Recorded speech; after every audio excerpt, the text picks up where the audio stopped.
What's up guys, and welcome back to the channel. I'm back at you today with one of them beat selling vlogs. There's no real structure to these videos, it's a little bit more free flowing, but I'm showing you through what I've been up to on the beat selling front for this month and giving you a bit of transparent feedback on my own stuff. So the way I analyze this, hopefully there's something you can take away and put into your beat selling and how you can optimize your store. Hopefully this video helps you, but basically we're going to go through and show you what I've been up to, what's been happening in the month of October, and talking you through a couple of things that I'm doing to try and grow my BeatStars traffic, my BeatStore traffic, and other accounts to get more sales going forward into 2024. A little bit of a roadmap of how I'm going to be approaching the new year. So make sure you watch this whole video because there's a lot of things which I think are quite cool, which I'm going to be showing you in this video. So yeah, again, it's going to be free flowing, but hopefully there's a little bit of source to get out of this video for you. So firstly, I'm going to be completely honest with you, and I always try to be as transparent as possible on this channel. So even when the things are good and when they're bad, I'm going to be documenting it. And I'm going to be honest with you, it's been a really bad month for me on the beat selling front. I mean, freelance work has been doing great for me, so that's always a bonus. October is one of them weird months where freelance for me takes off and beat selling goes down the drain. Now, last year, October was dire for me. I was only on BeatStars at the time, but when I was on BeatStars, I only made $245 in the month of October, which in the grand scheme of things wasn't a lot. I made a free marketplace sales quite low, and then to save the month a little bit, I got a pro page sale, which had been for YouTube at the time. Now, this month is a completely different story because we have made $80 so far this month, and that's just not very good for, well, by the standards that is set again just for my own beat selling. Now, the thing that really surprises me is the fact I have not made a single marketplace sale. Now, I wanted to find out if it's just me, so I did a poll on the YouTube channel, which I'm going to put right here. Now, just to show you, because ever since the service charge was introduced, I did think that would put a couple of buyers off actually buying beats if they're the ones having to pay the service charge. So halfway through this month, I put it so I pay the service charge for the marketplace, mainly because one, most of the traffic I actually drive to my beats now is actually outside of BeatStars because I'm at that stage now, but it's still one of them things where if you can try and get a couple more sales, then it's worth it. And I also find it very strange that I've been getting sales on the pro page because of those of you who know what I've been up to the past month, I'm uploading all my beats onto Soundy to use the Soundy version of the pro page for the rest of the year to see how that goes. And yet the pro page still gets traffic, which is really cool, and it gets sales as well. And the most recent sale coming the other day. And one thing that's really cool is the Blaze players that I've set up onto my own personal website, I've kept running as my own, and that made a sale. So this is through organic Google search traffic. So someone on Google searched for a certain type of beat and they come up with my beat store and they purchased. So that's actually really cool. I got a sale from Google search traffic because it's one of them things where I don't actually know if it actually works,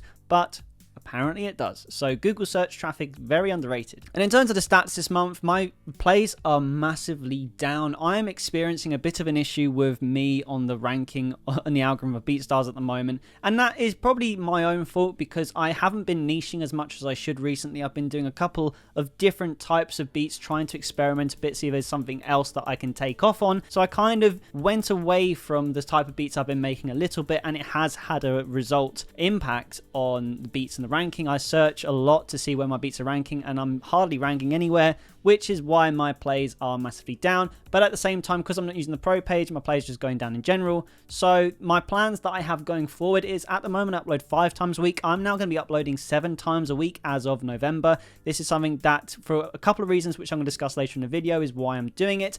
But just to let you know, I'm going to be uploading every day of the week going forward, because I feel like if I can get more beats onto BeatStars, especially niching again, I feel like I'll be able to get back to ranking, get more views, and then get back to getting marketplace sales. So it's not all doom and gloom. But yeah, the marketplace sales thing's really weird, and I don't know why I haven't got any marketplace sales, but that's why you can't take it for granted when you have good months, because you're not always going to be making sales, especially when the marketplace, you've got no control over it other than just uploading beats and hoping for the best. Then we can go to Soundy. I've made $80 as well this month. So this actually would have been the pro page before, and I'm actually really impressed because I've never made 6 sales a month from YouTube, and obviously the pro page is just traffic from YouTube as well, and I made 2 sales this month on the pro page. So then on the Soundy pro page, I've made 4 sales, and again, it's totaling at $80.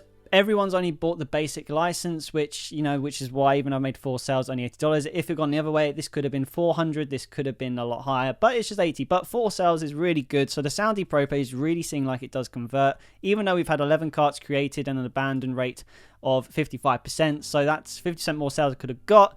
but you know, it is what it is. 702 plays and 33 downloads, so it's definitely an engaging website. So I'll be really interested to see how this plays out into November, where I think search traffic and traffic to the Beat Store is going to pick up. Airbit, I haven't made any sales this month, but I have got 733 plays, and I've been getting about 10 to 12 downloads a month on Airbit, so it's doing its bit. The YouTube monetization isn't working, so if you're on Airbit and your YouTube monetization isn't working, then you know, you're not alone on this one. And I have reached out to Airbit multiple times to ask about this getting fixed, and they still haven't fixed it, and I don't think they're ever going to fix it because I don't think they can. So that's really disappointing, and I'm not really happy with Airbit for that, but you know, hopefully they will get around to fixing it at some point. They've offered a couple of things that you can do in the meantime, but it's just not really going to fix the problems that I have right now. So it is what it is. And then the next thing is I'm now on Soundclick as well, because I've been talking about this in Reels on my Instagram, that you should really be putting your beats on as many stores as possible. So I'm now on Soundclick as well. Only since the 11th of October. We've got 78 streams in that time, which I don't know if it's good or bad at this point.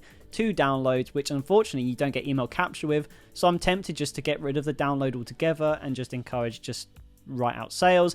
And then the views is like pretty good, like 65 views. And the thing I like about Soundy as well, you got these charts and stuff, not that it really means a lot in the grand scheme of selling beats, but I do like Soundclick. I think it's cool, and I think long term I will make sales on this. It's just going to take time. I've been uploading 1 beat a day, unlike Airbit where I uploaded all my beats at once. I'm trying to be a bit more natural with how I upload to Soundclick, so only 1 a day at the moment. So now let's talk about how I'm going to be driving traffic to my beats. So the first one that I'm now really trying to push hard is SoundCloud. Very underrated one, not everyone's using it, but I've been uploading my beats onto here now probably consistently for a couple months, and the views that I get are quite nice. Like it's decent views. Whether it drives traffic to my Beat Store, I don't know. One thing I will say is my Beat Store traffic has been going up to Soundy, and this has all the links to go to Soundy, so I do think I'm getting traffic from SoundCloud. Time will tell if I actually make any sales, but I do think SoundCloud don't write it off. Basically, it's still a very good way. And you know, when you look at the insights, the sort of views I'm getting is the sort of views if it was on YouTube I'd be very happy with. Like in the last 30 days, I got 1,857 plays, and the way you can see it is that's 1,857 more listens than you would have got if you weren't on SoundCloud. So take that as you will. And then we go to the natural one, which is the YouTube Type Beat channel, and I'm facing a similar problem on the YouTube Type Beat channel as I am to the BeatStars marketplace. This is where, because I have not been niching recently, it has led to not a drop in views, but I just haven't been growing as much. I'm now on 1,213 subscribers, which is really cool, so that seems to be ticking up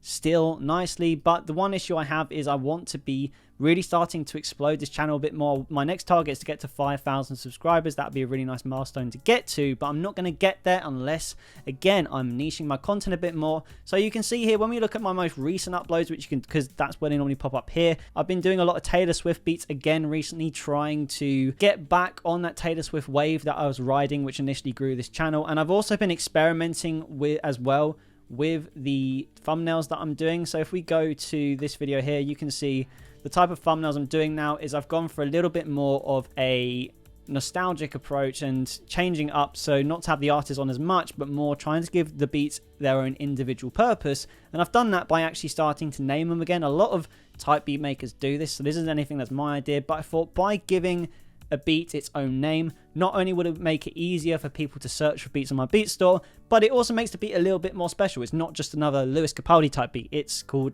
Lonely, for example, as it is on this one. And I've gone back to uploading just emotional piano ballads.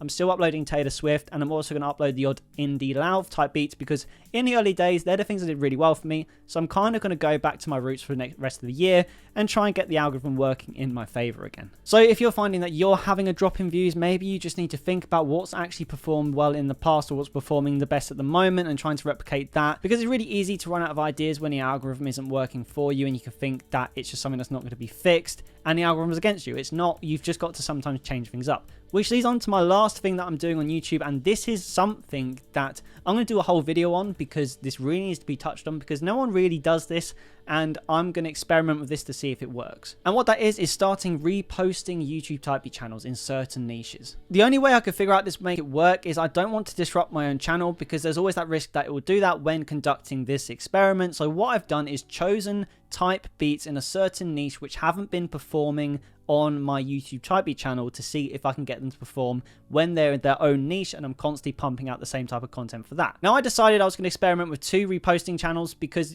reposting with just one I could just get unlucky or I could just get lucky, so having 2 channels gives me the best idea of how this is going to work. And I decided to go for synth pop beats and indie pop beats, because there are 2 types of beats which haven't really performed well. Indie pop beats, you see there's a lot of views still even today to get on YouTube, and I've done enough indie pop beats where I feel like if I had my own dedicated channel I could get some good content on there, and it's the same for synth pop as well. So in September I started my synth pop beats channel, and so far we've had 216 views and 7 subscribers, which isn't a lot, but the one thing I always remind myself is how long it took me to get going, and this was the sort of numbers that I was getting on my YouTube type beat channel, which has got 1,200 subscribers in the early days. It was literally like this. So I'm still plugging away with this, like, you know, 8 subscribers, and again, that's 216 views more than I would have got if I hadn't done this. But really, to see if this actually works, you've got to do this for at least 3 to 6 months. So I'm going to be documenting this as I go along to see if in 6 months time we're still at 8 subscribers, or maybe in 6 months time we'll be at 1,000 subscribers. Who knows? And then again, I've done the same with indie pop. I literally launched this yesterday when recording the video, and this one's actually already doing better than the synth pop one. Like, when I uploaded my first synth pop one, it got 11 views in the first 2 weeks. This one has got 11 views and it hasn't even been 24 hours yet. I think it's just been over 24 hours, and it's popping up in the YouTube search results. So I'm actually more confident about this indie pop channel actually doing something. And again, I've got about 40 indie pop beats which I'm going to be reposting on here gradually over time, uploading once every 2 days at first to spread the content out, and we will see in time if reposting on YouTube type beat channels works or not. So yeah guys, that is what I've been up to. October, again, $160 earned so far this month by the standards set for JG Beats, which is my beat store. That isn't a lot, but when you look at last year, October was a bit of a dead month, so I'm expecting the rest of this month to be dead. November last year was my best month of the year, so I'm just keeping optimistic that November is going to be a crazy good month, and it'll be a completely different story when I do this next beat selling vlog. But I hope you found this video helpful anyway. Keep making music, and I'll see you in the next video.